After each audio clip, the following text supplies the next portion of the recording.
Hello everyone, welcome to Hindi voice. Vyomkesh Bakshi की कहानी उपसंहार। हाईकोर्ट में देव कुमार बाबू का मुकदमा खत्म हो गया था। माघ महीने का बीच चल रहा था। सर्दी का असर धीरे धीरे कम होने लगा था। बीच बीच में दक्षिणी हवा चलकर दूर के बसंत का संदेश दे जाती।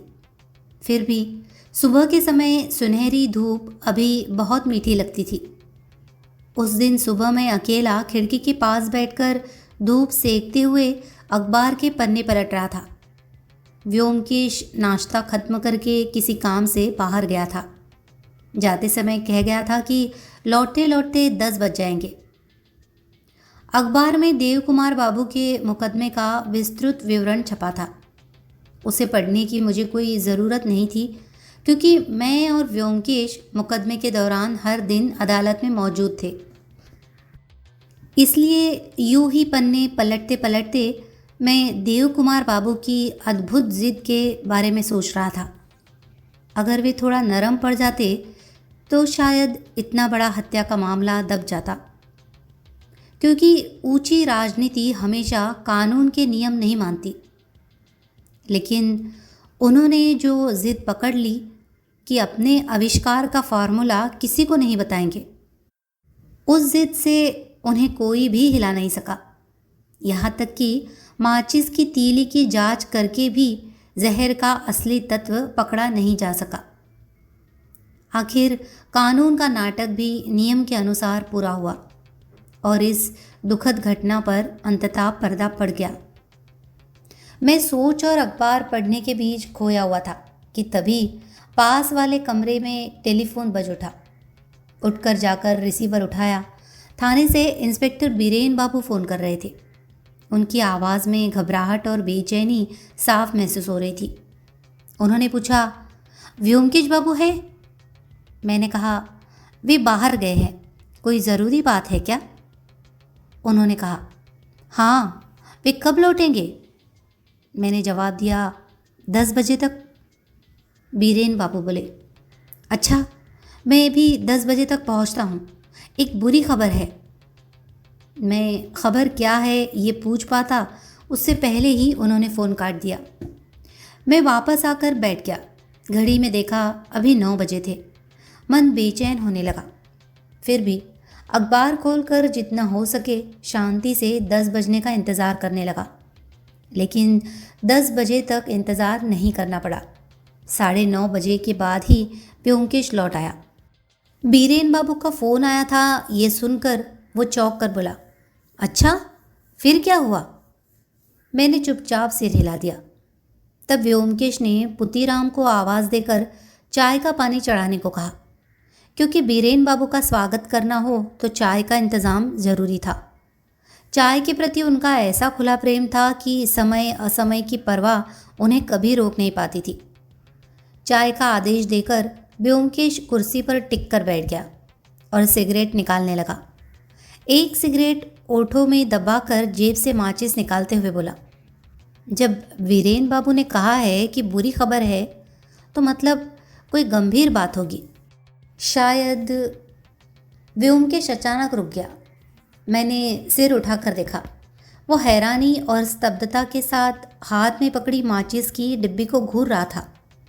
होठों से बिना जली सिगरेट हटाकर वह धीरे धीरे बोला, ये तो बड़ी अजीब बात है। ये माचिस की डिब्बी मेरी जेब में कहाँ से आई? कौन सी माचिस की डिब्बी? व्योमकेश ने डिब्बी मेरी ओर बढ़ा दी। देखकर मैं कुछ समझ नहीं पाया। वो बिल्कुल साधारण माचिस की डिब्बी जैसी ही थी। उसमें कोई खास बात नहीं थी। मुझे हैरानी से देखते पाकर व्योमकेश पहले की तरह शांत स्वर में बोला, देख रहे हो, डिब्बी पर जो लेबल लगा है उसमें एक सत्याग्रही कुदाल कंधे पर रखकर सड़क काटता हुआ जा रहा है, जबकि हमारे घर में तो। मैं जल्दी से बोल उठा, समझ गया, घोड़ा मार्का के अलावा दूसरी माचिस आती ही नहीं। ठीक, व्योमकेश बोला, इसलिए जब मैं बाहर गया था तब मेरी जेब में स्वाभाविक रूप से घोड़ा मार्का माचिस ही थी, लेकिन लौट कर देख रहा हूँ कि वह सत्याग्रही में बदल गई है। अब सवाल ये है कि आजकल के स्वराज आंदोलन के ज़माने में भी ऐसा परिवर्तन आखिर हुआ कैसे। फिर उसने ऊंची आवाज़ में पुकारा, पुतीराम। पुतीराम आ गया। ब्योमकेश ने पूछा, इस बार बाजार से कौन सी मार्का माचिस लाए थे? पुतीराम बोला, हुजूर, घोड़ा मार्का। कितनी डिब्बियाँ लाए थे? हुजूर, एक ही लाया था। सत्याग्रही मार्का तो नहीं लाए थे? नहीं हुजूर। अच्छा, जाओ। पुतीराम चला गया। व्योमकेश भौवे सिकोड़ कर माचिस की डिब्बी को देखता रहा। सोचते सोचते बोला, याद आ रहा है, ट्राम में जाते समय मैंने सिगरेट जलाई थी। तब पास बैठे एक सज्जन ने माचिस मांग कर ली थी। उन्होंने सिगरेट जलाकर डिब्बी वापस कर दी और मैंने बिना देखे ही उसे जेब में रख लिया। अजीत। क्या? वो अचानक उठ खड़ा हुआ और बोला, अजीत, उसी आदमी ने माचिस की डिब्बी बदल दी है। मैंने देखा उसका चेहरा अचानक पीला पड़ गया था। मैंने पूछा, वह आदमी कौन था? उसका चेहरा याद है? व्योमकेश ने सिर हिलाया। नहीं, ठीक से नहीं देख पाया। जितना याद पड़ता है, उसके सिर पर मंकी कैप थी और आंखों पर काला चश्मा। व्योमकेश कुछ देर चुप रहा, फिर घड़ी की ओर देखकर बोला, बीरेन बाबू ने कहा था वे कब आएंगे? मैंने कहा, 10 बजे। तो अब आते ही होंगे। अजीत, जानते हो बीरेन बाबू आज क्यों आ रहे हैं? नहीं, क्यों? व्योमकेश धीमे स्वर में बोला, मुझे लगता है, मुझे शक हो रहा है कि। इतने में ही सीढ़ियों पर बीरेन बाबू के भारी कदमों की आवाज़ सुनाई दी और व्योमकेश अपनी बात पूरी न कर सका। बीरेन बाबू अंदर आए और गंभीर चेहरे के साथ बैठ गए। व्योमकेश ने उन्हें सिगरेट देते हुए कहा, अपनी माचिस से जलाइए। क्या देवकुमार बाबू की माचिस की डिब्बी किसी ने चुरा ली है? परसों। इतना कहते ही बीरेन बाबू ने आंखें फैलाकर पूछा, आपको ये कैसे पता चला? ये बात तो गुप्त रखी गई है, बाहर किसी को नहीं बताया गया। व्योमकेश बोला, खुद चोर ने मुझे खबर भेजी है। फिर उसने ट्राम में माचिस की डिब्बी बदलने की पूरी घटना विस्तार से सुनाई। बीरेन बाबू ने बड़े ध्यान से सब सुना, फिर माचिस की डिब्बी को उलट पलट कर देखकर सावधानी से अलग रख दिया और बोले, इसमें एक जानलेवा तीली है। बाप रे, उस आदमी पर आपको कोई शक नहीं होता? व्योमकेश ने कहा, नहीं, लेकिन जो भी हो, इसमें कोई शक नहीं कि वह मुझे मारना चाहता है। बीरेन बाबू बोले, लेकिन क्यों? इतने लोग होते हुए वह आपको ही मारना क्यों चाहेगा? मैंने कहा, शायद उसे लगता है कि अगर व्योमकेश को ख़त्म कर दिया जाए तो उसे पकड़ना मुश्किल हो जाएगा, इसलिए पहले से ही व्योमकेश को रास्ते से हटाना चाहता है। व्योमकेश ने सिर हिलाया। मुझे ऐसा नहीं लगता। पुलिस विभाग में बहुत से अधिकारी हैं जो बुद्धि और अनुभव में मुझसे किसी तरह कम नहीं है। बीरेन बाबू की ही बात लो, अगर चोर को यही उद्देश्य होता तो वह मुझे मारने की जगह बीरेन बाबू को मारने की कोशिश करता। बात कुछ आत्म प्रशंसा जैसी थी, फिर भी मैंने देखा कि बीरेन बाबू मन ही मन खुश हो गए थे। वे बोले, न, लेकिन कोई और कारण भी तो हो सकता है। व्योमकेश सोचते हुए बोला, बस वही ठीक से समझ नहीं पा रहा हूँ। जहाँ तक याद पड़ता है, मेरा कोई व्यक्तिगत दुश्मन नहीं है। बीरेन बाबू हल्की हैरानी से बोले, क्या कह रहे हैं आप? इतने दिनों से आप चोर उचक्कों और बदमाशों के पीछे पड़े हैं और आपका कोई दुश्मन नहीं? हमारे पेशे का तो काम ही दुश्मन बनाना है। इतने में पुतीराम चाय लेकर आ गया। व्योमकेश ने एक प्याला बीरेन बाबू की ओर बढ़ाते हुए हल्की मुस्कान के साथ कहा, ये तो सही है, लेकिन मेरे ज़्यादातर दुश्मन अब जिंदा नहीं बचे। खैर, अब बताइए, वो चीज़ चोरी हुई कैसे? बीरेन बाबू ने चाय की एक चुस्की लेकर कहा, ठीक कैसे चोरी हुई ये कहना मुश्किल है। अब तो जानते ही है कि माचिस की डिब्बी देवकुमार बाबू के मुकदमे में एग्जिबिट के तौर पर पेश की गई थी। इसलिए वो पुलिस की निगरानी से निकलकर अदालत के इलाके में चली गई थी। परसों मुकदमा खत्म हुआ और उसके बाद से वो गायब है। व्योमकेश ने पूछा। फिर क्या? शक के आधार पर कुछ बड़े और छोटे कर्मचारियों को गिरफ्तार किया गया है, लेकिन उससे आगे कुछ नहीं हो पा रहा। इस मामले को लेकर अंदर ही अंदर भारी हलचल मची हुई है। यहाँ तक कि गृह विभाग तक हिल गया है। अब तो बस आप ही सहारा है। व्योमकेश ने पूछा। मुझे क्या करना होगा? बीरेन बाबू बोले। खास तौर पर सरकार की ओर से आदेश आया है कि चाहे चोर पकड़ा जाए या नहीं, माचिस की डिब्बी हर हाल में बरामद होनी चाहिए। कहते हैं इस पर अंतर्राष्ट्रीय शांति तक निर्भर करती है। व्योमकेश बोला। समझ गया, लेकिन आप मुझे इस काम के लिए बुला रहे हैं, इसमें ऊपर वालों की मंजूरी है क्या? है, बीरेन बाबू ने कहा। आपको पूरी बात बताता हूँ। माचिस की डिब्बी गायब होते ही मामला सीआईडी पुलिस के हाथों में चला गया है, लेकिन 3 दिन तक जांच करने के बाद भी वे कोई सुराग नहीं निकाल सके। उधर रोज़ सरकार की तरफ से कड़ी फटकार पड़ रही है। इसलिए आखिर में बड़े साहब ने आपकी मदद लेने का फैसला किया है। उनका विश्वास है कि अगर इस मामले का समाधान कोई कर सकता है तो वो आप है। व्योमकेश उठकर कमरे में टहलने लगा। फिर बोला, तो फिर कोई और बात नहीं, लेकिन इस बार मैं कमिश्नर साहब से मिलना चाहता हूँ। आप जब चाहे तभी उनकी मुलाकात हो जाएगी। अच्छा, थोड़ा सोचकर व्योमकेश बोला। आज नहीं, कल उनसे मिलूँगा। आज का दिन मुझे सोचने के लिए चाहिए। बीरेन बाबू बोले। लेकिन जितनी देर होगी। व्योमकेश ने बात काटते हुए कहा। वो मैं समझता हूँ, लेकिन जल्दबाजी में कुछ भी कर देने से तो काम नहीं चलेगा। एक अनजान आदमी को पकड़ना है, जबकि ऐसा कोई सुराग भी नहीं है जिसके सहारे उसके पास पहुंचा जा सके। पहले थोड़ा सोच विचार करके रास्ता तय करना होगा, है ना? बीरेन बाबू बोले। ये तो सही है। व्योमकेश फिर बोला। इस बीच जिन लोगों को गिरफ्तार किया गया है उनसे अगर कोई स्वीकारोक्ति निकलवा सके तो कोशिश कीजिए। अगर। बीरेन बाबू गंभीर चेहरे पर हल्की मुस्कान लाकर बोले। 3 दिन से लगातार वही कोशिश हो रही है, लेकिन कोई फ़ायदा नहीं हुआ। अगर आप खुद कोशिश करके देखना चाहे तो देख सकते हैं। व्योमकेश ने सिर हिलाया। मुझे नहीं लगता कि मैं कुछ कर पाऊँगा। वे शायद निर्दोष है। खैर, तो यही तय रहा। कल मैं साहब से मिलूँगा, उसके बाद जो हो सकेगा किया जाएगा। इस मामले में मेरा अपना भी काफ़ी स्वार्थ जुड़ा हुआ है, क्योंकि चोर महाशय ने सबसे पहले अपनी कृपा दृष्टि मुझ पर ही डाली है। इसके बाद बीरेन बाबू कुछ देर और बैठे रहे, फिर विदा हो गए।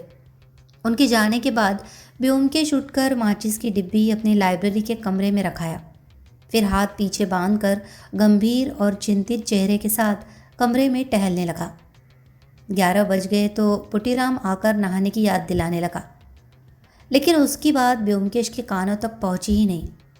वह अनमने ढंग से बस एक हूँ कहकर पहले की तरह कमरे में चक्कर लगाता रहा। इसी समय डाकिया आया।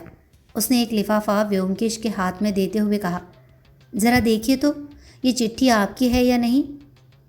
व्योमकेश ने लिफाफे पर लिखा नाम देखकर कहा, हाँ मेरी ही है। क्यों पूछ रहे हो? डाकिया बोला, नीचे एक सज्जन कह रहे थे कि ये चिट्ठी उनकी है। क्या? व्योमकेश चौंका। क्या कोई और व्योमकेश बसु भी है? डाकिया बोला, वे कह रहे थे उनका नाम व्योमकेश बोस है। व्योमकेश ने लिफाफे को ध्यान से देखकर कहा, ओह, हो सकता है। इस पर बड़ा बाजार की मोहर लगी है, यानी चिट्ठी कोलकाता से ही आई है। लेकिन मुझे कोलकाता से लिफाफे में कौन चिट्ठी लिखेगा? खैर, खोल कर देखने से पता चल जाएगा। अगर मेरी न हुई, लेकिन नीचे की मंजिल पर व्योमकेश नाम का एक और आदमी रहता है, ये तो मुझे मालूम ही नहीं था। डाकिया चला गया। व्योमकेश ने कागज़ काटने वाली छुरी से लिफाफा खोला और चिट्ठी निकालकर पढ़ने लगा। फिर उसे मेरी ओर बढ़ाते हुए बोला, ये मेरी नहीं है, कोकनद गुप्त। बड़ा अजीब नाम है, लगता नहीं कि कभी सुना हो। चिट्ठी में लिखा था, सम्मानपूर्वक निवेदन। व्योमकेश बाबू, बहुत दिनों से आपसे मुलाकात नहीं हुई, फिर भी आपको भूल नहीं पाया हूँ। दोबारा मिलने के लिए उत्सुक हूँ। पहचान पाएंगे तो कौन जाने, इतने दिनों बाद मिलने पर शायद इस अधम को पहचान भी न सके। मैं आपका अत्यंत ऋणी हूँ। मेरा जीवन मानो आपके हाथों बिका हुआ है, लेकिन नौकरी के कारण बहुत समय तक बाहर रहने से उसका ऋण का थोड़ा सा भी बदला नहीं चुका सका। अब लौट आया हूँ और अपनी सामर्थ्य भर कोशिश करूँगा। मेरी कृतज्ञता और स्नेह भरा नमस्कार स्वीकार कीजिए। इति आपका गुणमुग्ध श्री कोकोनद गुप्त। चिट्ठी पढ़कर मैंने कहा, ये चिट्ठी हमें नहीं पढ़नी चाहिए थी। भले ही इसमें कोई गुप्त बात नहीं है, फिर भी इसमें ऐसी निजी बातें हैं जिन्हें दूसरों का पढ़ना गलत है। व्योमकेश बोला, ये तो मैं भी समझ रहा हूँ। प्रेमी प्रेमिका की चिट्ठी चोरी से पढ़ने जैसा अपराध बोध इस चिट्ठी को पढ़कर भी हो रहा है। लेकिन उपाय ही क्या था? ये देखना तो ज़रूरी था कि चिट्ठी मेरी है या नहीं। कोकोनद गुप्त नाम के किसी आदमी को मैं नहीं जानता, और अगर जानता भी हूँ तो उसका कोई बड़ा उपकार किया हो ऐसा याद नहीं पड़ता। मैंने कहा, तो फिर जिसकी चिट्ठी है उसे लौटा देनी चाहिए। हाँ, व्योमकेश बोला, पुतीराम को बुलाता हूँ। लेकिन पुतीराम के आने से पहले ही चिट्ठी का असली मालिक खुद आ पहुँचा। नीचे की मंजिल के लगभग सभी लोगों से हमारी पहचान थी, लेकिन इस आदमी को मैंने पहले कभी नहीं देखा था। वो ठीगना और गठीला आदमी था, शायद मध्यम आयु का, मगर उसका चेहरा देखकर उम्र का अंदाज लगाना मुश्किल था। माथे से लेकर गले तक उसका चेहरा इस तरह जला हुआ और सिकुड़ा हुआ था कि पहले उसका असली रूप कैसा रहा होगा ये समझना असंभव था। अचानक लगता था मानो उसने कोई भयानक मुखौटा पहन रखा हो। चेहरे पर मूछ दाढ़ी कुछ नहीं थी, यहाँ तक कि आंखों की पलकें तक स्थायी रूप से नष्ट हो चुकी थी। उसकी आंखों की खुली और निस्पंद मछली जैसी दृष्टि देखकर सहज ही डर सा लगने लगता था। उस सज्जन के कमरे में प्रवेश करते ही हम दोनों की आंखें जैसे चौंधिया गई थी। इसलिए जब उनकी साधारण और शांत आवाज़ सुनाई दी तो लगा मानो किसी डरावने सपने की दुनिया से वापस लौट आए हो। दरवाजे के पास खड़े होकर वे हल्के संकोच से बोले, मेरा नाम व्योमकेश बोस है। एक चिट्ठी। व्योमकेश जल्दी से बोल उठा, आइए आइए, मैं अभी चिट्ठी आपको भिजवाने ही वाला था। अच्छा हुआ आप खुद आ गए। बैठिए, बुरा मत मानिएगा, मैंने इसे अपनी समझकर खोल लिया था। लीजिए। चिट्ठी हाथ में लेकर वे धीरे धीरे पढ़ने लगे। फिर बोले, कोकोनद गुप्त, लेकिन मेरा तो ऐसा कोई। फिर उन्होंने आंखें उठाकर व्योमकेश की ओर देखा और पूछा, ये आपकी चिट्ठी नहीं है? आपने पढ़ी तो है? व्योमकेश कुछ असहज होकर बोला, हाँ पढ़ी है, अपनी समझकर ही खोला था, लेकिन पढ़कर देखा कि ये मेरी नहीं। डाकिये ने भी यही कहा था। दरअसल लिफाफे पर बोस ऐसा लिखा हुआ है कि बसु समझने में गलती हो सकती है। शायद आप जानते होंगे मेरा नाम व्योमकेश बसु है।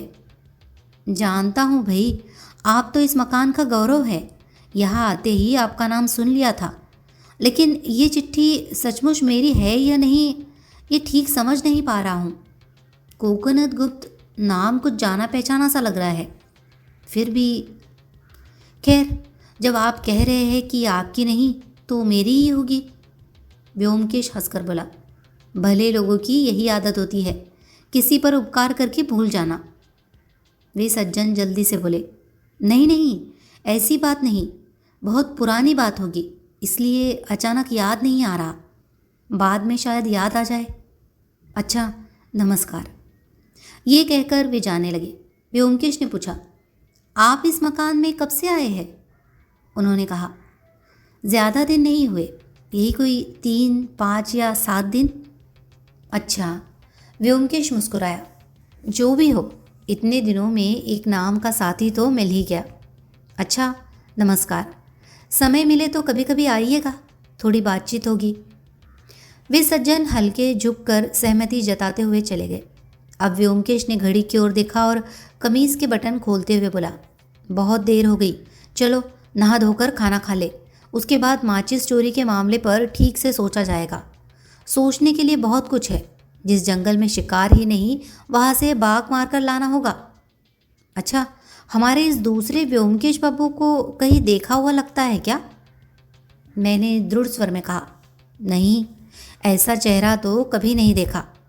तुमने देखा है क्या? व्योमकेश थोड़ा सोच कर बोला। नहीं, लेकिन उनके चलने का ढंग कुछ जाना पहचाना सा लग रहा है, जैसे कहीं देखा हो। हाल की बात नहीं, बहुत पहले। खैर, अभी बेकार की बातें नहीं। ये कहकर वो सिर में तेल मलते हुए स्नान के लिए चला गया। मैंने हमेशा ये देखा है कि जब व्योमकेश को सोचने के लिए कोई बड़ा मामला मिल जाता था तो वो एकदम शांत और ध्यानमग्न हो जाता था। उस समय उससे बात करना लगभग असंभव हो जाता। या तो वो किसी की बात सुन ही नहीं पाता या फिर इतना चिढ़ जाता कि झगड़े की नौबत आ जाती। लेकिन उस दिन दोपहर को खाना खाने के बाद जब वह बाहर वाले कमरे में आकर बैठा और एक के बाद एक सिगरेट पीकर राख झाड़ने लगा, तब उसकी हालत देखकर समझ गया कि किसी कारण से उसकी एकाग्रता टूट रही है। चाहकर भी वह अपने मन को पूरी तरह उस मामले पर केंद्रित नहीं कर पा रहा था। फिर जब वह कुर्सी छोड़कर इस कमरे से उस कमरे तक बेचैनी से चक्कर काटने लगा तो मैंने पूछ लिया, आज तुम्हें क्या हो गया है? इतने बेचैन क्यों हो? व्योमकेश थके हुए ढंग से कुर्सी पर बैठते हुए बोला, पता नहीं, आज किसी तरह मन स्थिर नहीं हो रहा। बार बार बेकार की बातें याद आ रही है।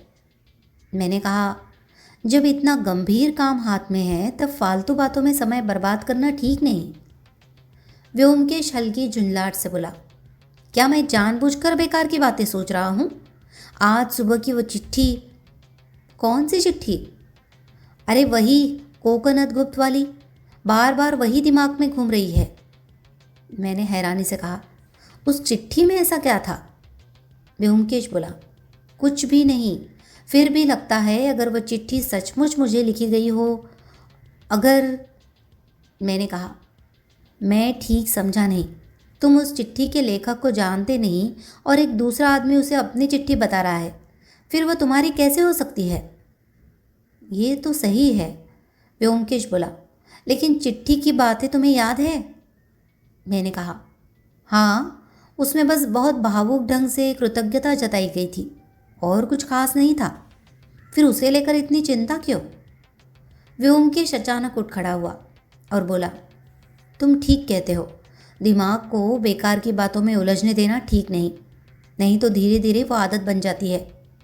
नहीं, अब मेरा पूरा ध्यान सिर्फ माचिस की डिब्बी पर रहेगा।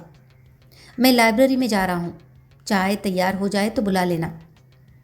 ये कहकर वो लाइब्रेरी के कमरे में चला गया और जैसे बेकार की बातों को बाहर ही रोक देना चाहता हो, उसने दरवाज़ा मजबूती से बंद कर दिया। फिर शाम बीत गई, रात हो गई, लेकिन व्योमकेश के मन की वो बेचैनी और बिखराव दूर नहीं हुआ। समझ गया कि वह अभी तक किसी नतीजे पर नहीं पहुंच पाया है। गहरी रात में मैं रज़ाई ओढ़े सो रहा था कि अचानक व्योमकेश ने मुझे झकझोर कर जगा दिया। मैंने पूछा, क्या हुआ? व्योमकेश बोला, अरे एक तरकीब सूझी है। मैंने सिर पर रजाई खींचते हुए कहा, इतनी रात को तरकीब? व्योमकेश बोला, हाँ सुनो तो, जिसने माचिस चुराई है वही मुझे मारने की कोशिश कर रहा है।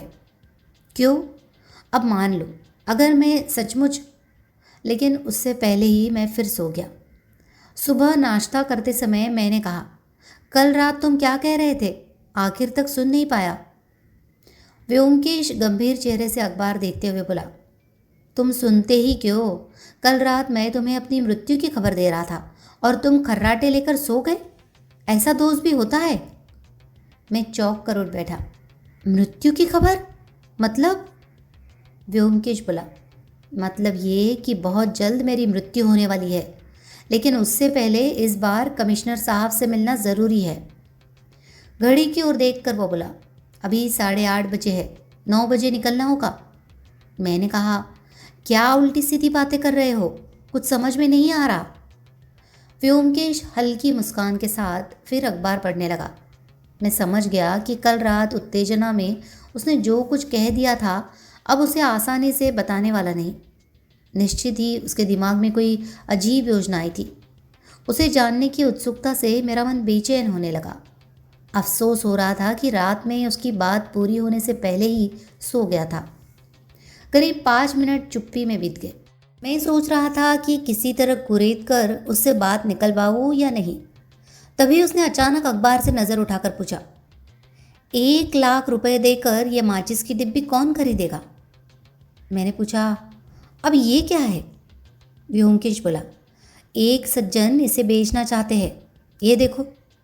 ये कहकर उसने अखबार मेरे हाथ में दे दिया। मैंने देखा दूसरे पन्ने के बीचों बीच बॉक्स बनाकर यह विज्ञापन छपा था। 1 डिब्बी माचिस बिक्री हेतु, मूल्य 1 लाख रुपए। डिब्बी में 20 तीलियाँ है, प्रत्येक तीली का मूल्य 5,000 रुपये। अलग अलग भी खरीदी जा सकती है। इच्छुक खरीदार अपना नाम और पता अखबार में विज्ञापन देकर भेजे। यह अमूल्य वस्तु केवल 7 दिन तक बाजार में रहेगी, उसके बाद विदेश निर्यात कर दी जाएगी। खरीदार शीघ्रता करे। जब तक मैं इस अजीब विज्ञापन को पढ़कर हैरान हो रहा था, तब तक व्योमकेश बाहर जाने के लिए तैयार हो चुका था। मेरा स्तब्ध चेहरा देखकर वो बोला, बहुत चालाक आदमी है। माचिस की डिब्बी चोरी करके अब उसी को सरकार को बेचने की कोशिश कर रहा है। अगर सरकार नहीं खरीदेगी तो जापान या इटली को बेच देगा, ऐसा डर भी दिखा रहा है। चलो। मैंने पूछा, कहाँ? व्योमकेश बोला, अखबार के दफ्तर चलते हैं, देखते हैं वहाँ से कोई सुराग मिलता है या नहीं। हालांकि उम्मीद बहुत कम है। जल्दी जल्दी जूते और कपड़े पहनकर मैं व्योमकेश के साथ बाहर निकल पड़ा। काल के तो अखबार के दफ्तर पहुंचकर संपादक महोदय से मिलने में देर नहीं लगी। व्योमकेश का सवाल सुनकर वे बोले, विज्ञापन विभाग सीधे मेरे अधीन नहीं है, फिर भी इस विज्ञापन के बारे में मैं जानता हूँ। इश्तिहार वाला लिफाफा मेरे ही हाथ में आया था। याद भी है, क्योंकि ऐसा अजीब विज्ञापन हमने पहले कभी नहीं पाया। व्योमकेश ने पूछा, तो क्या आपने विज्ञापन देने वाले आदमी को देखा नहीं? संपादक बोले, नहीं। मैंने कहा ना, विज्ञापन डाक से आया था। लिफाफे में 20 रुपए का नोट और विज्ञापन का मसौदा था। भेजने वाले का नाम नहीं था। मुझे बड़ा आश्चर्य हुआ था, लेकिन उस समय काम की बहुत जल्दी थी, इसलिए मैंने वो मसौदा विज्ञापन विभाग के मैनेजर को दे दिया और फिर बात भूल गया। लेकिन बताइए तो सही, मामला क्या है? इस माचिस की डिब्बी को देखकर लग रहा है कि कोई गंभीर बात है क्या? व्योमकेश मुस्कुराकर बोला, अभी तक आपके कानों तक पहुंचने लायक कुछ नहीं हुआ है। अच्छा, भेजने वाले के बारे में कोई जानकारी नहीं दे सकते? उसका पता वगैरह? संपादक ने सिर हिलाया, नहीं, लिफाफे में नोट और विज्ञापन के अलावा कुछ भी नहीं था। आप कह रहे हैं कि विज्ञापन डाक से आया था, क्या लिफाफे के ऊपर भी भेजने वाले का नाम पता नहीं था? संपादक महोदय चौंक कर बोले, अरे उस पर तो मैंने ध्यान ही नहीं दिया। निश्चित ही रहा होगा। जहाँ तक मैं जानता हूँ, भेजने वाले का नाम पता न हो तो डाकघर रजिस्ट्री चिट्ठी स्वीकार नहीं करता। टेबल के पास एक बड़ा सा वेस्ट पेपर बास्केट रखा था।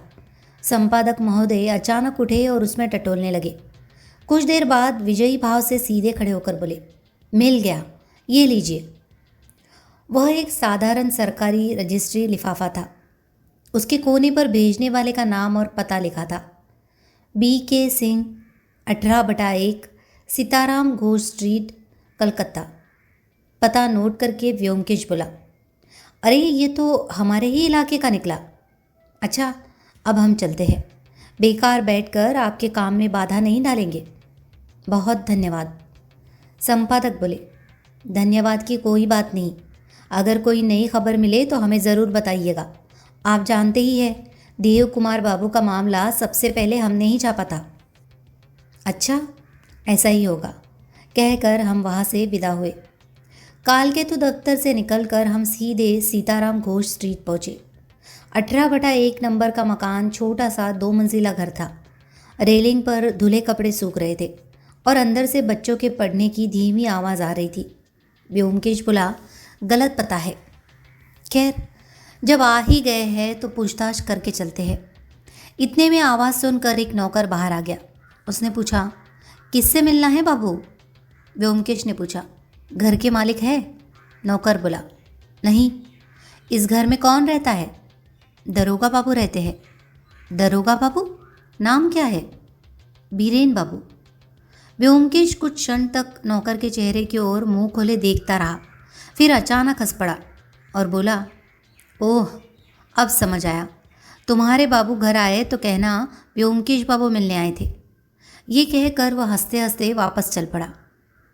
मैंने कहा, लगता है तुम बहुत खुश हो गए हो। व्योमकेश बोला, खुश हुए बिना उपाय ही क्या है। आदमी में इतना ज़बरदस्त मजाकिया स्वभाव है कि वो महान ब्रिटिश सरकार तक से मजाक करने में नहीं हिचकता। ऐसा आदमी अगर मेरे साथ थोड़ा मजाक कर दे तो मेरा खुश होना ही स्वाभाविक है। नाराज़ होना तो बदतमीज़ी होगी। अब तुम घर जाओ, मैं दूसरे काम से जा रहा हूँ। लौट कर तुमसे सलाह करूँगा। हम हैरिसन रोड पर आ पहुँचे। तभी व्योमकेश दौड़कर एक चलती ट्राम में चढ़ गया। उस दिन दोपहर को व्योमकेश ने अपनी योजना मुझे बताई। योजना सुनकर मुझे कोई ख़ास उम्मीद नहीं जगी। ऐसा लग रहा था मानो किसी अनजान तालाब में मछली पकड़ने के लिए कांटा डाल दिया गया हो। चारा खाने मछली आएगी भी या नहीं, इसका कोई भरोसा नहीं। मेरी राय सुनकर व्योमकेश बोला, वह तो है ही। अंधेरे में तीर चला रहा हूँ, लगेगा या नहीं कौन जाने। अगर नहीं लगा तो फिर दूसरा उपाय निकालना पड़ेगा। मैंने पूछा, कमिश्नर साहब की मंजूरी है? है। मुझे कुछ करना होगा? व्योमकेश बोला, बस चुपचाप बैठे रहना होगा और कुछ नहीं। मैं अभी निकल रहा हूँ, क्योंकि अगर मरना है तो आज ही मरना पड़ेगा। एक माचिस की डिब्बी कितने दिन चलेगी? तुम चाहो तो कल सुबह श्रीरामपुर जाकर उस अज्ञात व्यक्ति की लाश देख सकते हो। मैंने पूछा, इस बीच अगर यहाँ कोई तुम्हें ढूंढने आए तो क्या कहूँ? कह देना कि मैं किसी गुप्त काम से कोलकाता के बाहर गया हूँ, कब लौटूंगा ये तय नहीं। मैंने पूछा, अगर बीरेन बाबू आज शाम आए तो उन्हें भी यही कहूँ? कुछ देर भौवे सिकोड़ कर सोचने के बाद व्योमकेश बोला, हाँ, उन्हें भी यही कहना। कुल मिलाकर इस बारे में किसी से कुछ मत कहना। अच्छा। मन ही मन मुझे थोड़ा आश्चर्य हुआ। बीरेन बाबू पुलिस के आदमी थे और ख़ासकर इस मामले में वही मुख्य अधिकारी भी थे। फिर भी उनसे बात छिपाने की क्या ज़रूरत थी? मेरे मन की अनकही शंका जैसे समझकर व्योमकेश बोला, बीरेन बाबू को न बताने का कोई ख़ास कारण नहीं, बस साधारण सावधानी है। इस समय तुम, मैं और कमिश्नर साहब, इन तीनों के अलावा इस योजना की बात कोई नहीं जानता। हाँ, कल शायद कुछ और लोग जान जाए, लेकिन जितनी देर तक हो सके बात दबाकर रखना ही अच्छा है। चाणक्य पंडित ने कहा है, मंत्र की गोपनीयता ही कूटनीति का मूल है। इसलिए तुम भी मजबूती से मुंह बंद रखना। व्योमकेश के जाने के करीब आधे घंटे बाद बीरेन बाबू का फ़ोन आया। उन्होंने पूछा, व्योमकेश बाबू कहाँ है? मैंने कहा, वे कोलकाता के बाहर गए हैं। बीरेन बाबू ने पूछा, कहाँ गए हैं? मैंने जवाब दिया, मुझे नहीं मालूम। कब लौटेंगे? कुछ तय नहीं है, 3-4 दिन भी लग सकते हैं। बीरेन बाबू ने आश्चर्य से कहा, 3-4 दिन?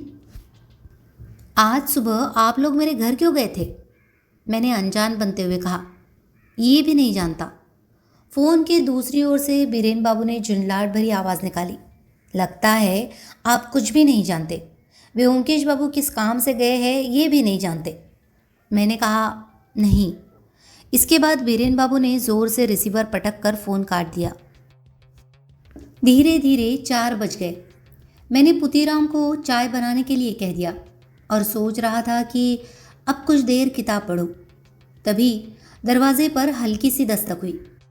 दरवाज़ा खोल कर देखा तो सामने हमारे परिचित व्योमकेश बसु खड़े थे। उनके हाथ में एक अखबार था। उन्होंने पूछा, व्योमकेश बाबू घर पर नहीं है क्या? मैंने कहा, नहीं, बाहर गए हैं। आइए, अंदर आइए। उन्हें कोई ख़ास काम नहीं था। पिछले दिन का निमंत्रण याद करके वे बस गपशप करने चले आए थे। मैं भी अकेले शाम कैसे बिताऊं यही सोच रहा था। उन्हें देखकर अच्छा लगा। बैठते ही व्योमकेश बाबू बोले, आज अखबार में एक बड़ा मज़ेदार विज्ञापन छपा है, वही आपको दिखाने आया हूँ। शायद आपकी नज़र उस पर नहीं पड़ी होगी। उन्होंने अखबार खोलकर मेरी ओर बढ़ाते हुए पूछा, देखा आपने? वह वही विज्ञापन था। मैं बड़ी उलझन में पड़ गया। झूठ बोलना मेरे बस की बात नहीं थी। झूठ बोलने की कोशिश करता तो तुरंत पकड़ा जाता, लेकिन व्योमकेश मुझे चाणक्य का उपदेश देकर गया था कि हर हाल में मुंह बंद रखना है। मैं सोच ही रहा था कि क्या जवाब दूँ, तभी व्योमकेश बाबू हल्के से मुस्कुरा कर बोले, लगता है आपने विज्ञापन पढ़ लिया है। बड़ा अजीब मामला है ना? एक माचिस की डिब्बी की कीमत 1 लाख रुपए। मैंने संभल कर कहा, हाँ, आजकल अखबारों में लोगों का ध्यान खींचने के लिए तरह तरह के विज्ञापन छपते रहते हैं। बोस महाशय धीरे से हंसे। उनकी जली हुई कठोर त्वचा के बीच वह हंसी और भी विचित्र लग रही थी। उन्होंने कहा, लेकिन ये साधारण विज्ञापन नहीं लगता, इसमें कुछ रहस्य है, क्या कहते हैं? मैंने अस्पष्ट स्वर में कहा, हो सकता है। वे कुछ क्षण मेरी ओर अपनी निस्पंद मछली जैसी आंखों से देखते रहे, फिर बोले, व्योमकेश बाबू होते तो मज़ा आता। ऐसे रहस्यमय मामलों में उनकी राय सुनने की इच्छा होती है। मैंने कहा, वे लौट आएंगे तो आप उनसे बात कर लीजिएगा। बोस महाशय ने सिर हिलाया। फिर चाय आ जाने पर हम इधर उधर की बातें करने लगे, लेकिन मैं भीतर ही भीतर बेचैन था।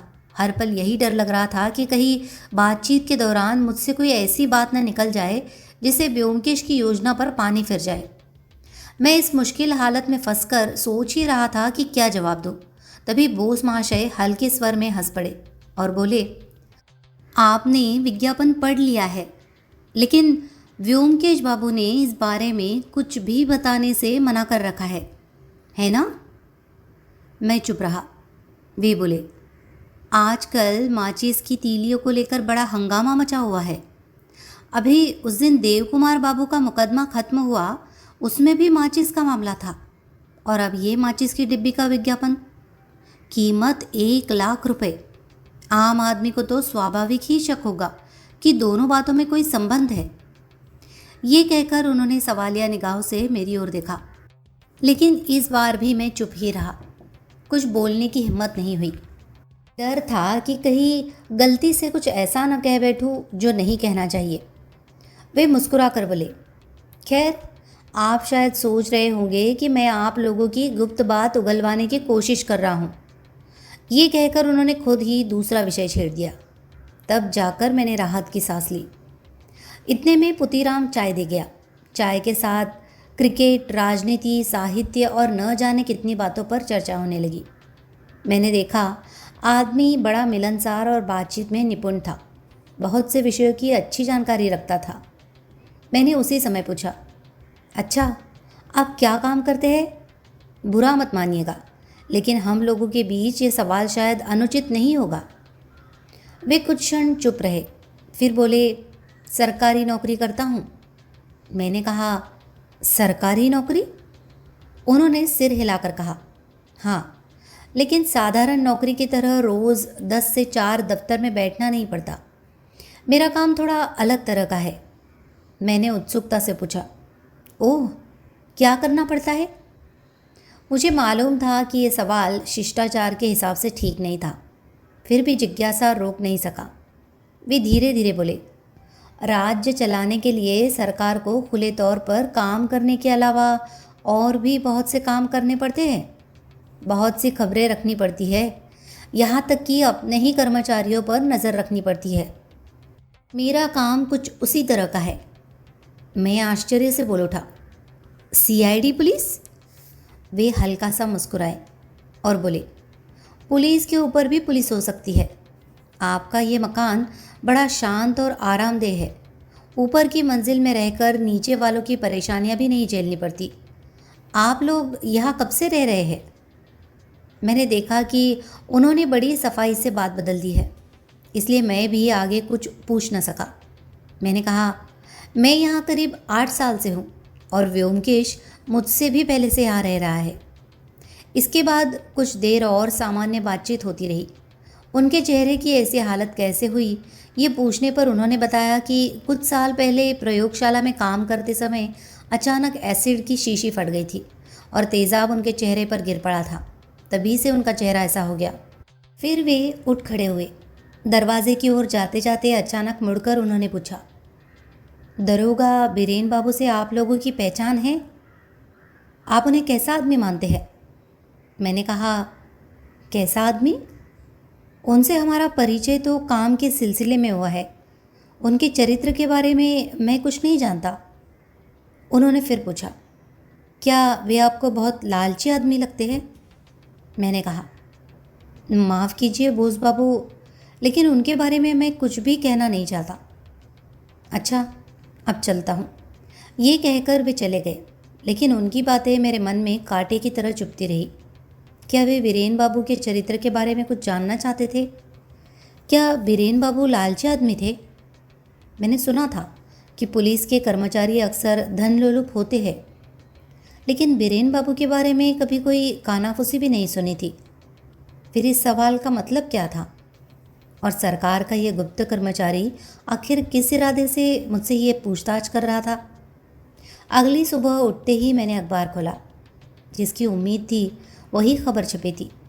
विज्ञापन वाले पन्ने के शुरू में लिखा था, कल शाम लगभग 5:30 बजे श्रीरामपुर स्टेशन के वेटिंग रूम में एक अज्ञात युवक की लाश मिली। शरीर पर कहीं कोई चोट का निशान नहीं है। मृत्यु का कारण अभी तक अज्ञात है। मृतक की उम्र लगभग 30 वर्ष, सुंदर चेहरा, दाढ़ी मूंछ साफ, पहनावे में भूरे रंग की गरम पंजाबी और सफ़ेद शॉल थी। युवक कोलकाता से 4:53 की लोकल ट्रेन से श्रीरामपुर आया था। उसकी जेब से टिकट मिला है। यदि कोई शव की पहचान कर सके तो श्रीरामपुर अस्पताल से संपर्क करे। मैंने जल्दी जल्दी मुंह हाथ धोकर थोड़ा बहुत खाया और श्रीरामपुर के लिए निकल पड़ा।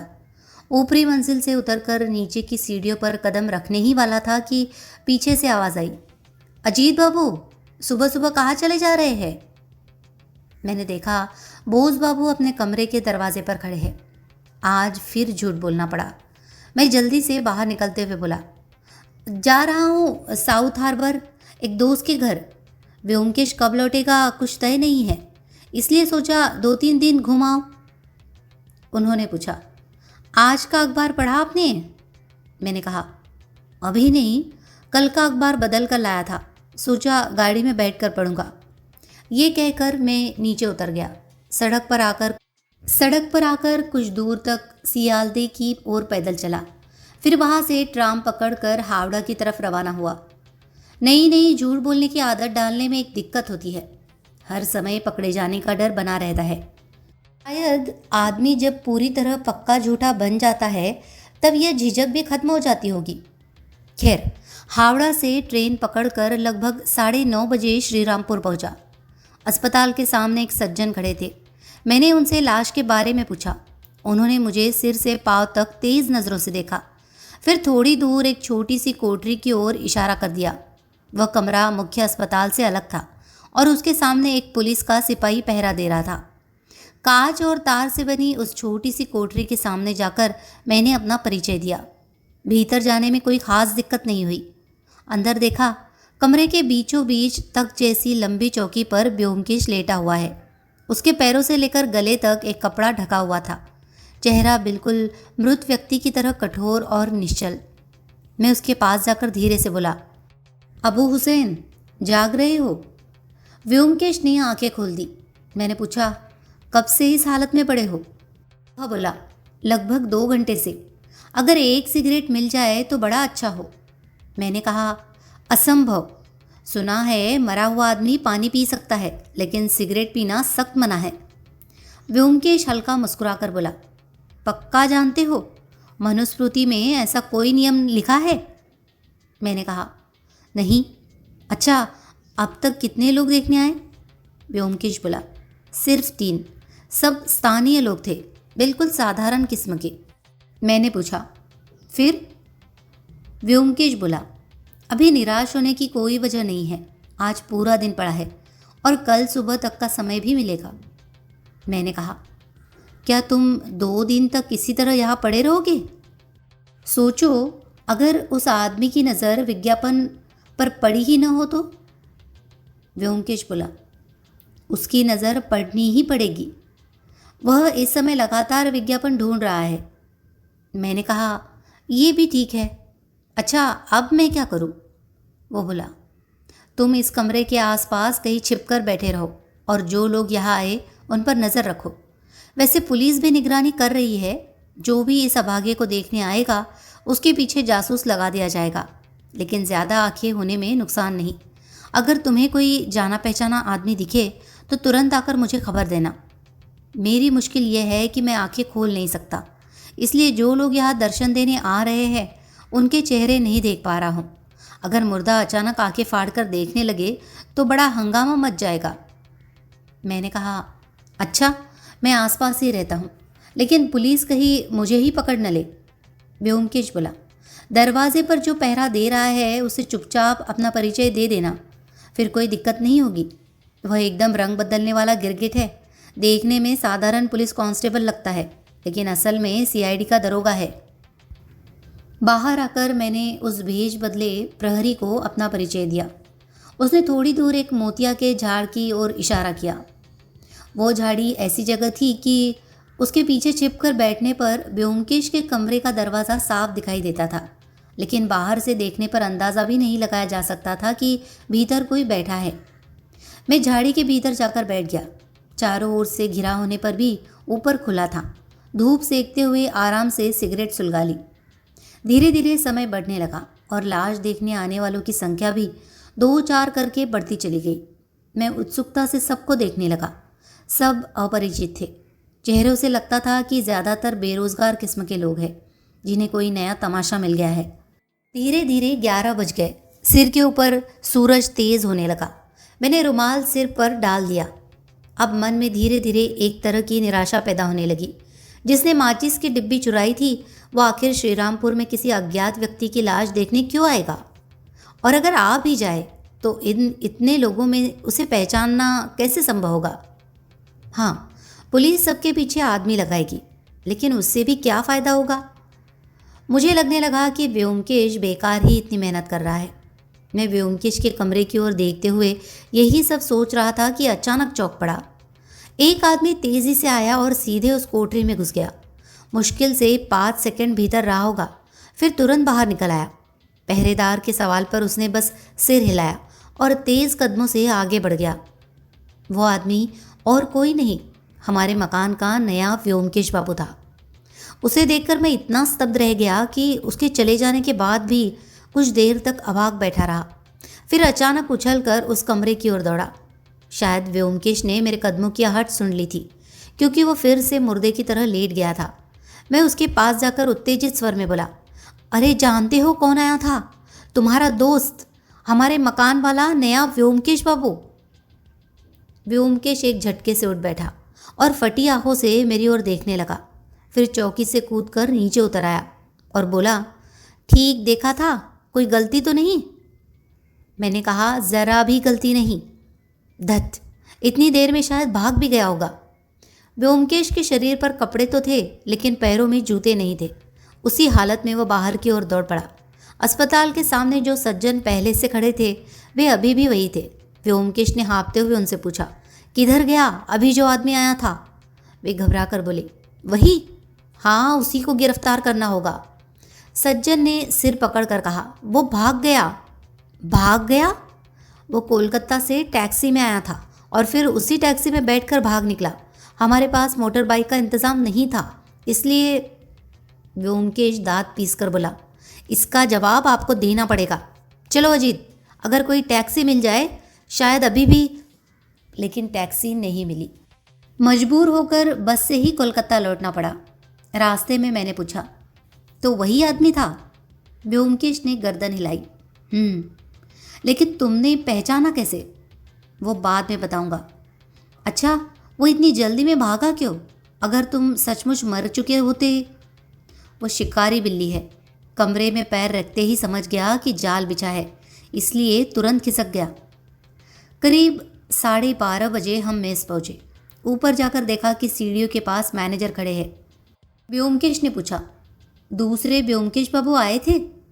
मैनेजर ने आश्चर्य से नंगे पैर खड़े व्योमकेश को देखते हुए कहा, 2 नंबर व्योमकेश बाबू?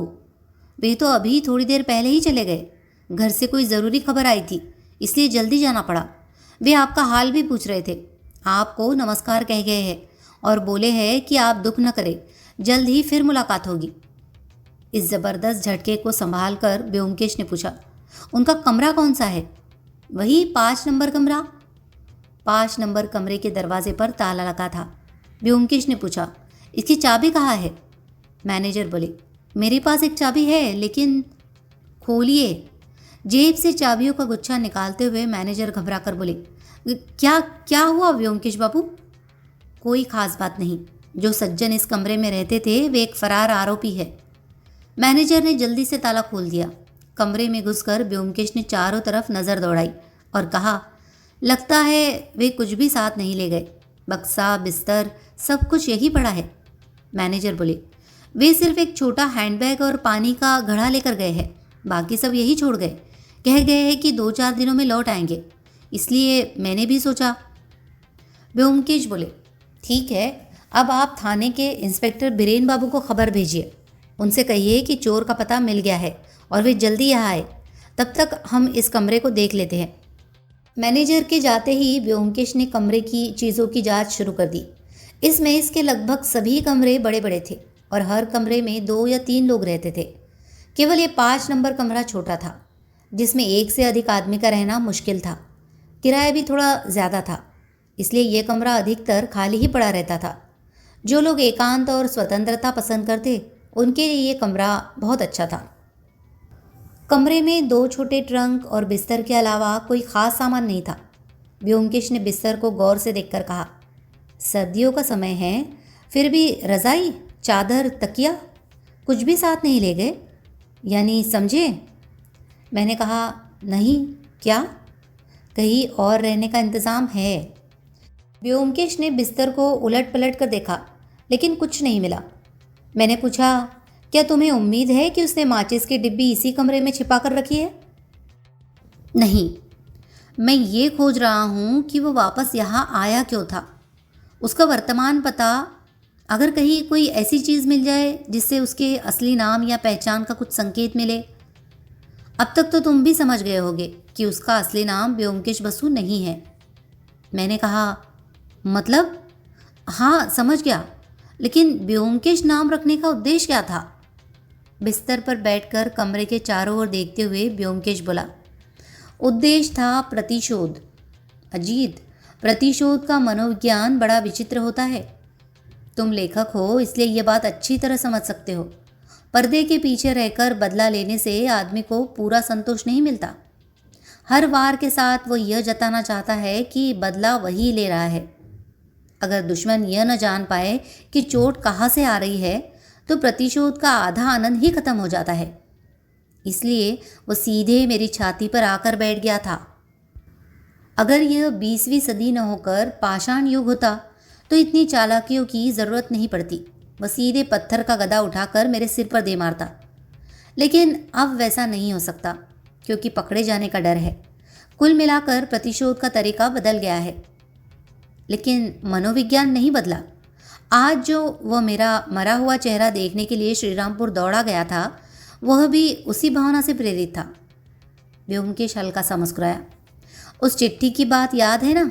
वह असल में मेरे ही नाम लिखी गई थी और उसने खुद लिखी थी।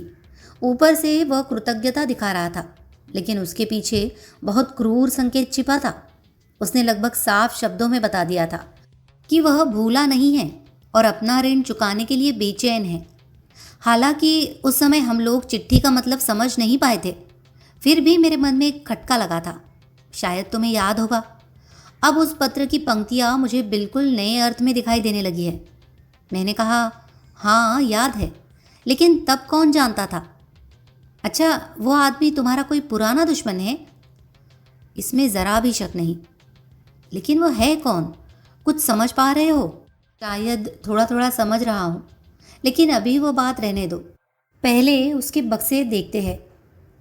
एक बक्से की चाबी खुली हुई थी, उसमें रोज़मर्रा के कपड़ों के अलावा कुछ नहीं था।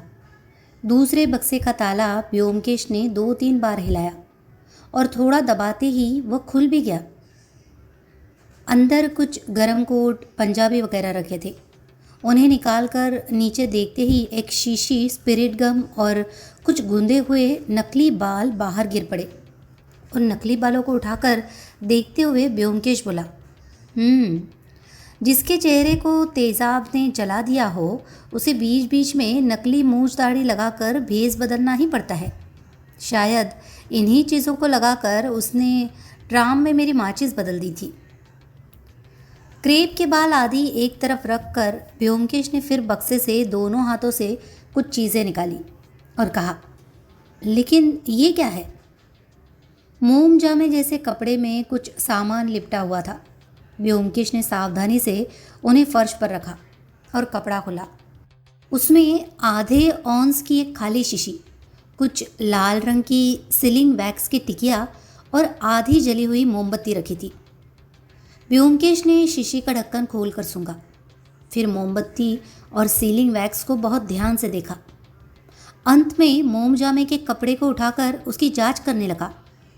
मैंने देखा वो साधारण मोम जामा नहीं था, बल्कि बहुत बढ़िया किस्म का जलरोधी कपड़ा था। हल्का नीला और कुछ कुछ पारदर्शी, लगभग रुमाल के आकार का। उसके एक कोने का लगभग 1/3 हिस्सा फटा हुआ था, मानो किसी कारण से उसे जोर से नोच लिया गया हो।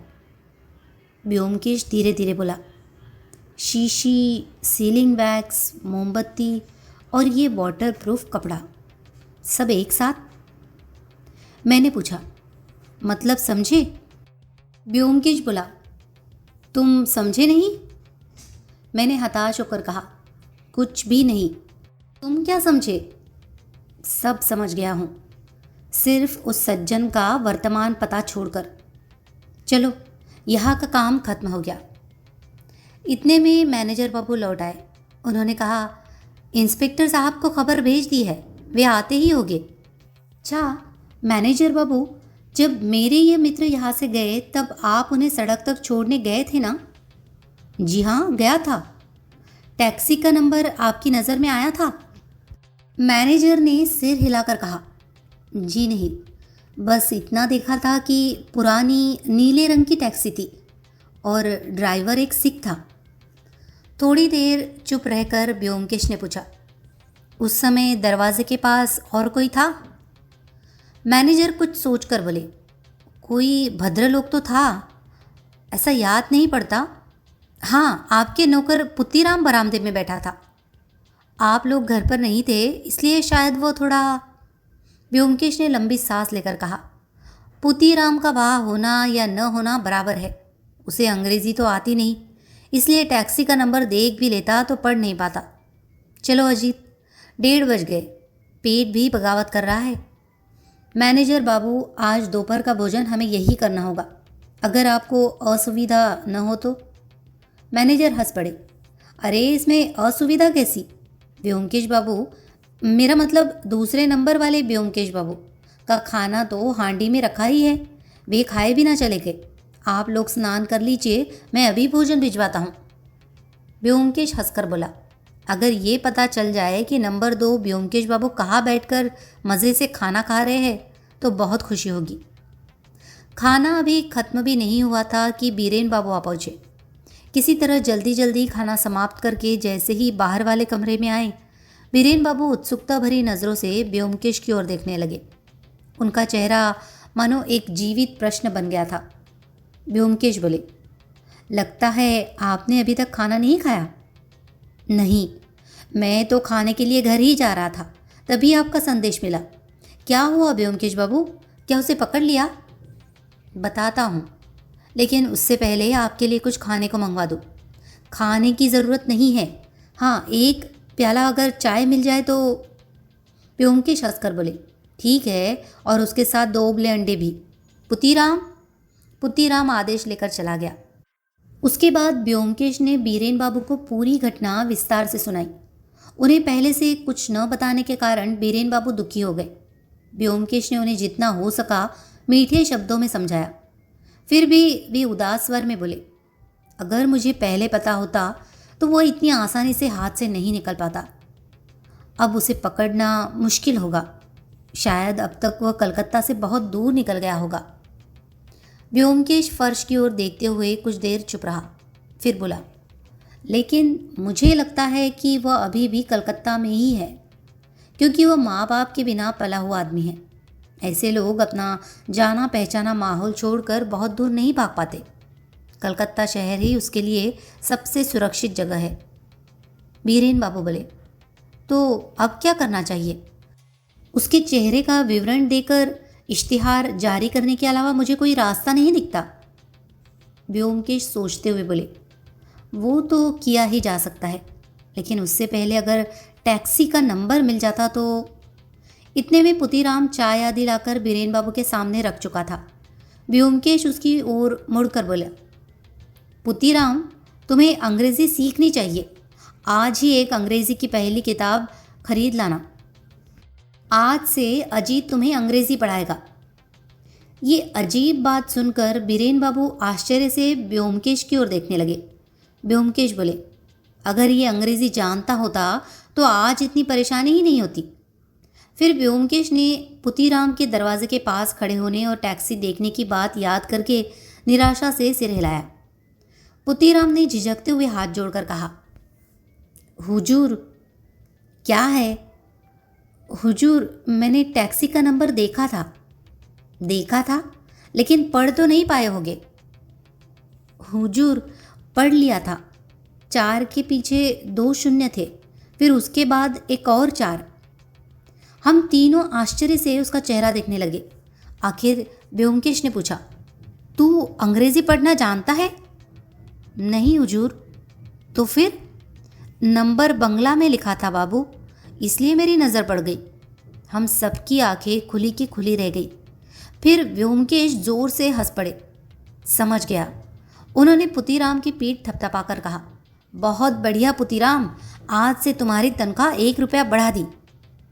पुतीराम खुशी और शर्म से बोला, हुजूर, मैं बाहर वाले बरामदे में बैठा था। टैक्सी में बंगला नंबर देखकर बहुत हैरान हो गया था, इसलिए नंबर याद रह गया।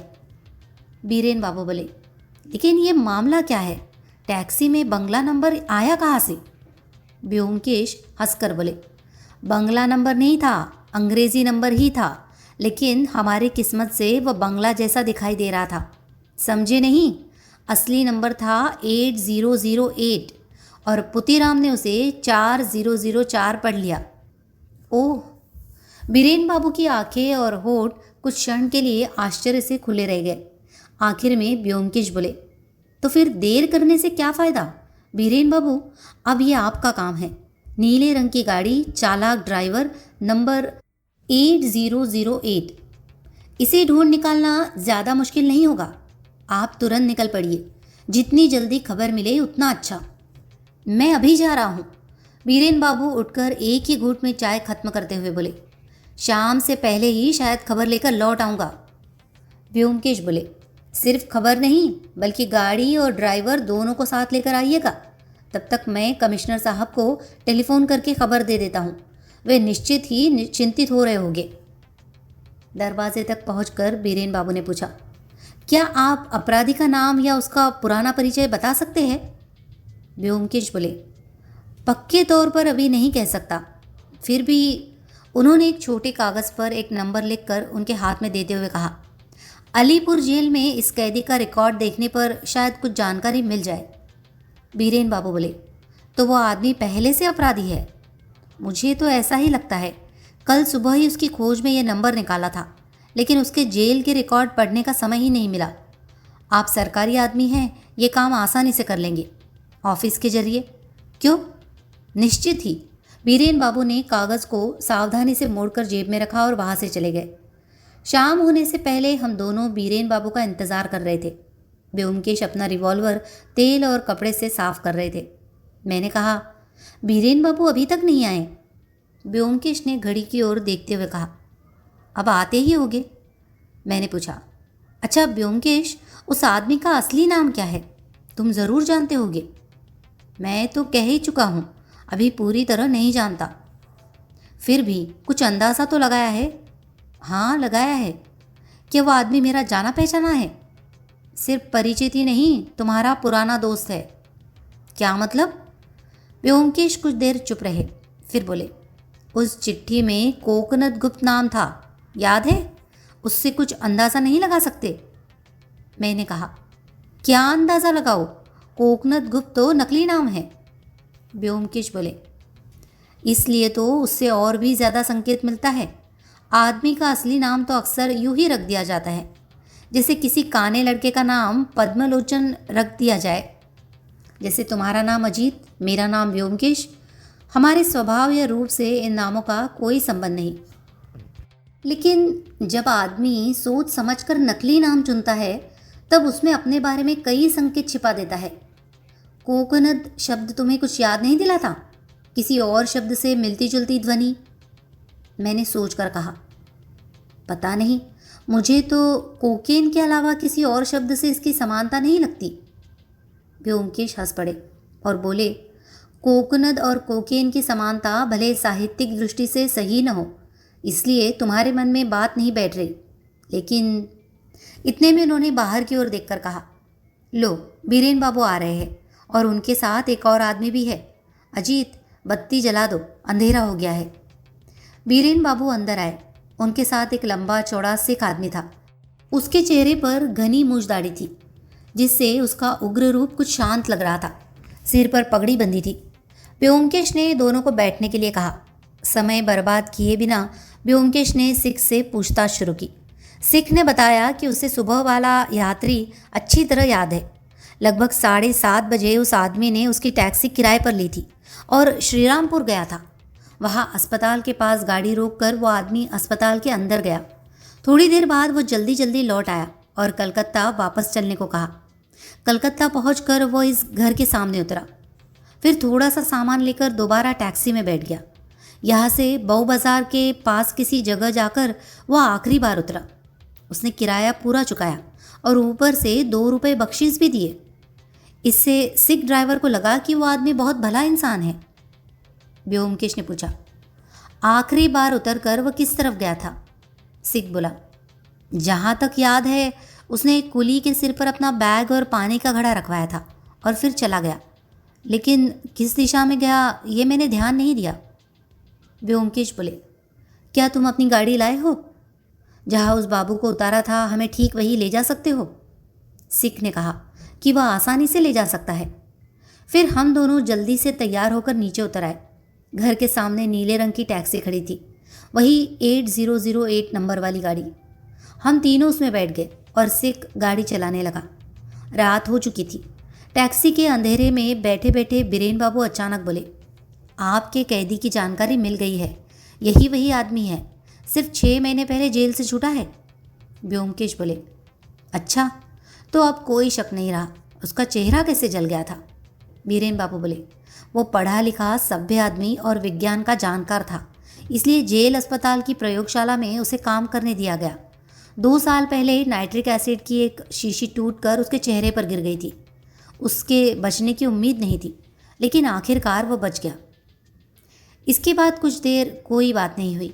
लगभग 15 मिनट बाद हमारी गाड़ी एक ऐसे मोहल्ले में जाकर रुकी कि मैं आश्चर्य से बोल उठा, व्योमकेश, ये क्या? ये तो हमारा वही। बहुत पुरानी बातें याद आ गई। इसी मोहल्ले के एक मेस में व्योमकेश से मेरी पहली मुलाकात हुई थी। व्योमकेश बोले, हाँ, मुझे पहले ही समझ जाना चाहिए था। फिर उन्होंने ड्राइवर से पूछा, क्या वो यही उतरा था? ड्राइवर बोला, हाँ। कुछ देर सोचकर व्योमकेश बोले, अच्छा, अब हमें वापस ले चलो। बीरेन बाबू चौंक कर बोले, क्या बात, आप उतरेंगे नहीं? ज़रूरत नहीं, मेरा शिकार कहाँ है मैं जान गया हूँ। तो फिर उसे अभी गिरफ्तार करना चाहिए। व्योमकेश बीरेन बाबू की ओर मुड़कर बोले, सिर्फ गिरफ्तार कर लेने से काम चलेगा? मुकदमे का सबूत नहीं चाहिए? नहीं नहीं, वो तो चाहिए ही। तो फिर आप क्या करना चाहते हैं? पहले तो सबूत पूरी तरह पक्का कर ले, उसके बाद उसे पकड़ेंगे। चलिए, घर जाकर बताता हूँ क्या करना होगा। हम लोग फिर लौट आए। रात के करीब 8 बजे मैं, व्योमकेश और बीरेन बाबू एक अंधेरी गली के मोड़ पर खड़ी किराए की गाड़ी में छिप कर बैठे थे। वहाँ टैक्सियों का स्टैंड था, इसलिए हमारी गाड़ी किसी का ध्यान नहीं खींच रही थी।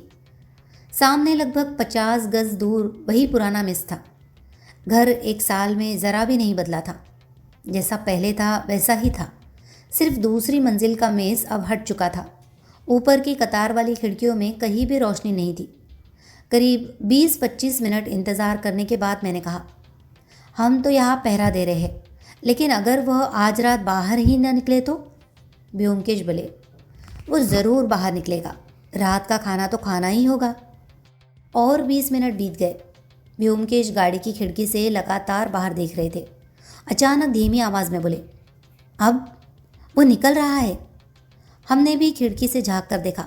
एक आदमी सिर पर रैपर जैसी चादर ओढ़े उस घर से बाहर निकला। फिर उसने तेज़ नज़रों से सड़क के दोनों ओर देखा और जल्दी जल्दी कदम बढ़ाता हुआ अंधेरे में गायब हो गया। सड़क पर लगभग कोई आवाजाही नहीं थी। उसके ओझल होते ही हम गाड़ी से उतरकर घर के सामने पहुंचे। सामने के दरवाजे पर ताला लगा था। व्योमकेश धीरे से बोले, इधर आओ। बगल वाला दरवाज़ा खुला था, जहाँ से ऊपर जाने की सीढ़ियाँ शुरू होती थी। हम अंदर घुस गए। वहाँ एक संकरा बरामदा था और उसमें एक दरवाज़ा नीचे के कमरों को ऊपर की सीढ़ियों से जोड़ता था। व्योमकेश ने जेब से टॉर्च निकालकर दरवाजे को देखा। बहुत दिनों से इस्तेमाल न होने के कारण दरवाज़ा दीमक खाकर कमज़ोर हो चुका था। व्योमकेश ने ज़ोर से धक्का दिया तो कुंडी टूट गई और दरवाज़ा खुल गया। हम अंदर चले गए। दरवाज़ा बंद करके व्योमकेश ने टॉर्च की रोशनी चारों ओर घुमाई। कमरा बहुत दिनों से इस्तेमाल नहीं हुआ था। फर्श पर मोटी धूल जमी थी। कोनों में जाले और मकड़ियाँ थी। व्योमकेश बोले, यह नहीं, उधर चलो। उस कमरे से एक और दरवाज़ा अंदर की ओर जाता था। उससे होकर हम दूसरे कमरे में पहुँचे। ये कमरा हम दोनों के लिए बहुत परिचित था। यहाँ हम कई बार बैठकर बातें कर चुके थे।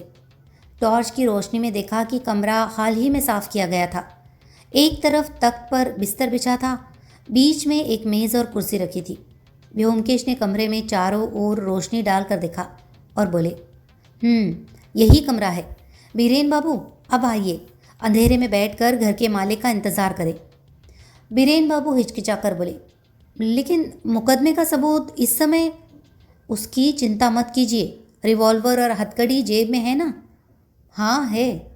अच्छा याद रखिए, आदमी बहुत चालाक और ख़तरनाक है। मैं और बीरेन बाबू तख्त पर बैठ गए और व्योमकेश ने कुर्सी संभाल ली। अंधेरे कमरे में चुपचाप इंतज़ार शुरू हुआ। ज़्यादा देर इंतज़ार नहीं करना पड़ा।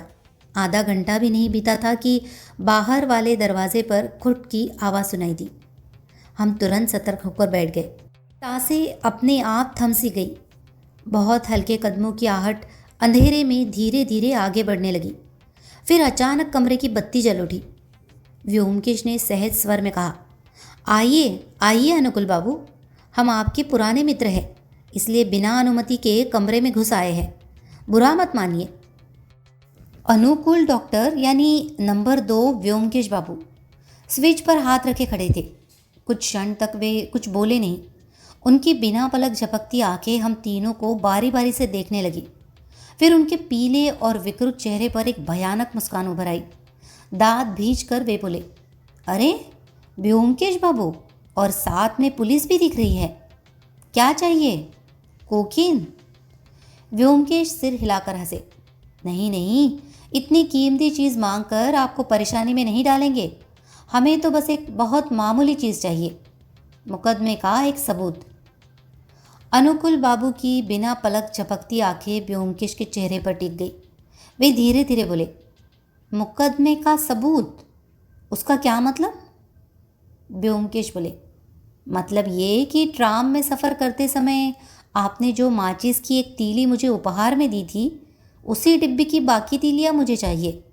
उनकी जो कीमत आपने तय की है, उतना पैसा तो मैं नहीं दे सकता, लेकिन उम्मीद है दोस्ती के नाते आप उन्हें मुफ्त में ही दे देंगे। अनुकूल बाबू बोले, आप क्या कह रहे हैं? मैं कुछ समझ नहीं पा रहा। समझ तो रहे हैं, लेकिन पहले हाथ स्विच से हटा लीजिए। अगर अचानक कमरा अंधेरा हो गया तो हमसे ज़्यादा खतरा आपको होगा। शायद आपने ध्यान नहीं दिया कि 2 रिवॉल्वर आपकी छाती की ओर तने हुए हैं। अनुकूल बाबू ने स्विच छोड़ दिया। अब उनके चेहरे पर भयानक क्रोध साफ दिखाई देने लगा। वे चिल्ला कर बोले, तुमने मेरी जिंदगी बर्बाद कर दी। तुम? उनके होठों के कोनों पर झाग सा दिखाई देने लगा। व्योमकेश दुख भरे स्वर में सिर हिलाकर बोले, डॉक्टर, जेल में रहकर तुम्हारी भाषा बहुत बिगड़ गई है। तो क्या तुम मुकदमे का सबूत नहीं दोगे? नहीं दूंगा। मुझे नहीं पता वह सबूत कहाँ है। अगर ताकत है तो खुद खोज लो। गहरी सांस लेकर ब्योमकेश उठ खड़े हुए। अच्छा, तो फिर खोज ही लेते हैं। बीरेन बाबू, आप ज़रा सावधान रहिए। व्योमकेश तख्त के सिरहाने गए। वहाँ कपड़े से ढका पानी का घड़ा रखा था। उन्होंने उसे दोनों हाथों से उठाकर ज़मीन पर दे मारा। घड़ा जोर की आवाज़ के साथ टूट गया और पानी चारों ओर फैल गया। घड़े के टूटे टुकड़ों के बीच से कपड़े में लिपटी टीन जैसी एक चीज़ निकली। व्योमकेश उसे उठाकर रोशनी में देखने लगे और बोले, वाटर प्रूफ, टीन, सील सब ठीक है। अच्छा, डिब्बी टूटी नहीं है। बीरेन बाबू, मुकदमे का सबूत मिल गया। अब चोर को गिरफ्तार कर सकते हैं। व्योमकेश ने गहरी सांस लेकर कहा, इस कहानी की सीख यही है, भाग्य, बुद्धि और पुरुषार्थ तीनों साथ हो तभी सफलता मिलती है।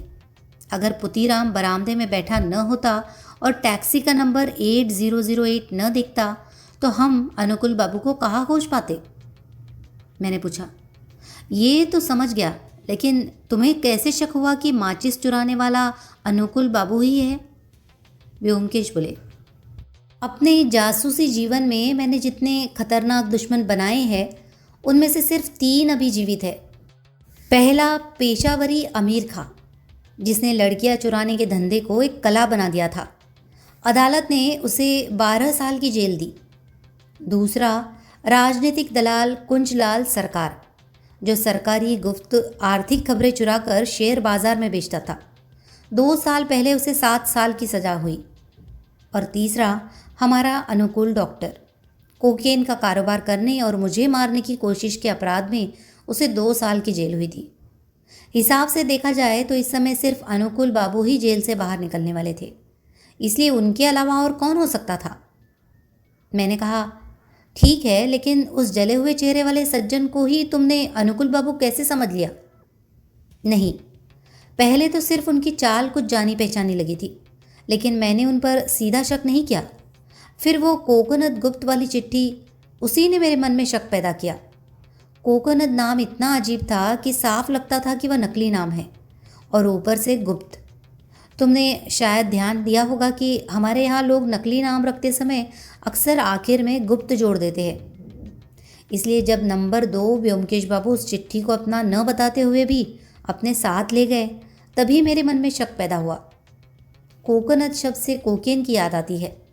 तुमने सही पकड़ा था, लेकिन उस समय मुझे नंबर 2 व्योमकेश बाबू पर कोई शक नहीं था, इसलिए मैंने अपने मन के संदेह को दबा दिया। फिर श्रीरामपुर अस्पताल में जब तुमने कहा कि वे मुझे देखने आए थे, तभी पल भर में सारे संदेह दूर हो गए। मैं समझ गया कि वही अनुकुल बाबू है और वही माचिस चोर भी। मैंने पूछा, उन्होंने व्योमकेश नाम लेकर उसी मेज़ में रहना क्यों शुरू किया? व्योमकेश बोले, मैं पहले ही कह चुका हूँ कि बदले की भावना बहुत अजीब चीज़ होती है। वो चिट्ठी मुझे देखकर वे देखना चाहते थे कि मैं समझ पाता हूँ या नहीं, और उसी बदले की भावना से वे श्रीरामपुर में मेरा मरा हुआ चेहरा देखने गए थे। उन्हें पता था कि उनका चेहरा इतना बदल चुका है कि हम उन्हें पहचान नहीं पाएंगे। कुछ देर चुप रहने के बाद मैंने पूछा, अच्छा, ये कैसे समझे कि माचिस की डिब्बी पानी के घड़े के अंदर छिपी हुई है? व्योमकेश हंसकर बोले, यहीं पर अनुकुल बाबू की असली प्रतिभा दिखाई देती है। कोई सोच भी नहीं सकता कि माचिस की तिलिया पानी के घड़े के अंदर छिपाई जाएगी। इसलिए अगर किसी कारण उनके कमरे की तलाशी भी ली जाती तो कोई घड़े के अंदर खोजने की बात नहीं सोचता। मुझे शक तब हुआ जब मैंने सुना कि वह एक हैंडबैग और पानी का घड़ा साथ लेकर गए हैं। हैंडबैग ले जाना तो समझ में आता है, लेकिन पानी का घड़ा क्यों? जो आदमी सर्दी के मौसम में बिस्तर और रज़ाई तक साथ नहीं ले गया, वो पानी का घड़ा क्यों ले जाएगा? क्या घड़ा इतना ज़रूरी था? फिर जब उसके अंदर से वाटर प्रूफ कपड़ा आदि निकला, तब समझ में आ गया। उन्होंने माचिस की तीलियों को टीन के डिब्बे में रखकर वाटर प्रूफ कपड़े में लपेटा, सील किया और पानी के अंदर डाल दिया ताकि वे खराब न हो। अनुकुल बाबू की बुद्धि असाधारण थी, लेकिन गलत रास्ते पर चलने के कारण सब नष्ट हो गया। इतने में पुतीराम खाली चाय के बर्तन उठाने आया। उसकी ओर देखकर व्योमकेश बोले, पुतीराम, फर्स्ट बुक खरीद लाए? शर्माते हुए पुतीराम बोला, जी हुजूर। अच्छा अजीत, तो आज से ही पुतीराम की पढ़ाई शुरू हो जाए, क्योंकि हर बार ऐसा तो नहीं होगा कि अपराधी 8008 नंबर की टैक्सी में बैठकर भागे। कहानी अगर आपको पसंद आई हो तो प्लीज़ इसे लाइक करें, शेयर करें और कमेंट करें। और व्योमकेश बख्शी की सभी कहानियों को सुनने के लिए हमारे चैनल को सब्सक्राइब करना ना भूलें। धन्यवाद।